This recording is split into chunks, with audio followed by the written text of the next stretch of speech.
বলেন দিকে এই যে আমি গানে গানে বললাম আমি মুসলিম, আমি সংগ্রামী, আল্লাহকে ছাড়া কাউকে মানি না, নারে তাকবীর। কিন্তু আপনি যে দল করেন সেই দলের মধ্যে নারে তাকবীর নাই, নারে তাকবীরের স্লোগান নাই।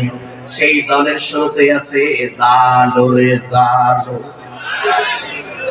আর যারা 16 বছর ছিলেন তারা বলছেন জয়। কি সব বাচ্চাগুলো ভুলে যান মিয়া। এবার সামনে আসবে কোরআনের দিন, সামনে আসবে ইসলামের দিন।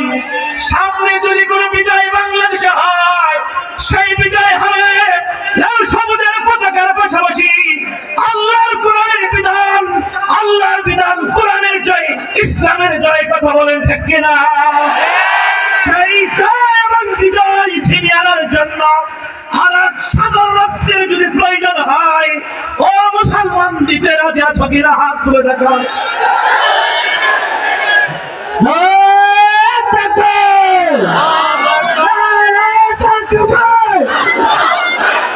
ইসলামের শত্রুরা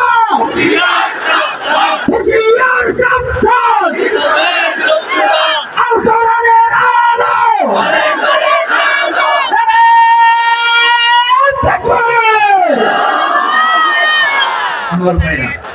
আলোচনা কি গরম হবে না নরম হবে? অযথা গরম করে লাভ কি? আপনি কাদেরকে গরম দেখাবেন? তারা তো মাঠেই নাই। 16 বছর যারা খেলার জন্য আপনাদেরকে প্রস্তুত করেছে, আপনারা মাঠ পান নাই, এখন মাঠ পেয়েছেন, তারা মাঠ থেকে পালিয়ে গিয়েছে। কথা বলে ঠিক না?